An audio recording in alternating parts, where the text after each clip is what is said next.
Today we are talking about predicting probability, which is where we're going to take some data that we already have and the fractional probability of something happening and predict what will happen in the future.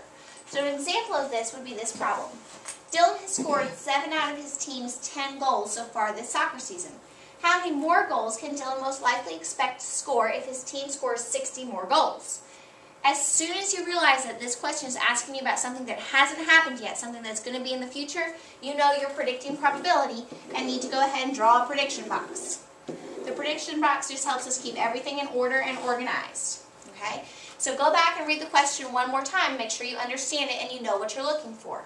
How many more goals can Dylan most likely expect to score if his team scores 60 more goals? So I know now that they're asking me about Dylan, so that my numerator is going to come from the information about Dylan. And the denominator is always going to be the total. And in this case, it's the total that his team has scored. Now in this second box, I want to put some data that is already known and proven. And you'll find that either in the word problem or in the table or chart that goes with it. So look up here and it says Dylan has scored 7 out of his team's 10 scores or goals so far for this season. That's what's already happened and proven. We know that for a fact. So I can put that Dylan has scored 7 and the total was 10. And then I go back to my question again. And now I want to know how many Dylan will score out of 60 goals. Originally there were 10 that the team had scored and now they've gone 6 times as many. It is reasonable to predict that if the team has scored 6 times as many goals, Dylan will have scored 6 times as many goals also. So 7 times 6 is 42. And we can predict that Dylan will have scored 42 goals of his team's 60. So this is predicting probability. It's very similar to equivalent fractions. Just like in equivalent fractions, whatever happens to the bottom also happens to the top. Okay? Let's do one more example before we move on. Carl notices that out of a total of 75 kids to enter an amusement park, there were 55 girls. Based on this information, predict how many of the first 15 kids were girls. So here's the information I know for certain. I know that there have been 75 kids that came into the park, and I know for a fact that 55 of them were girls. What I don't know about is this group of 15. So I'm going to set up my prediction box because I'm predicting something that I don't know. In this case, it actually has happened, but I don't know of this set.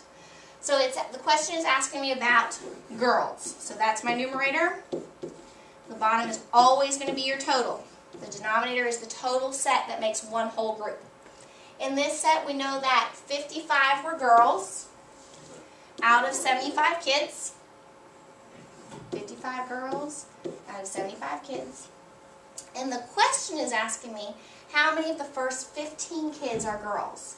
So I look here and I say I have 15 kids. Would that go with the girls or with the total? And I know that if it says 15 kids, that could include boys also, so that should be my total amount. This one, sometimes you look at it and it gets scary because you say, well, how do I go from 75 to 15? Don't get scared when it's getting smaller. You are going to have to divide instead of multiply. But I don't know off the top of my head how many times 75 goes into 15. So I'm going to come to the side and work backwards. And I'll say, well maybe 15 goes into 75 3 times. And I'll try it out.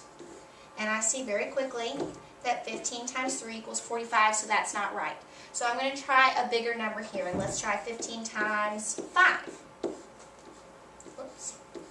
And that one works perfectly. And if I know that 15 times 5 equals 75, then 75 divided by 5 will also equal 15.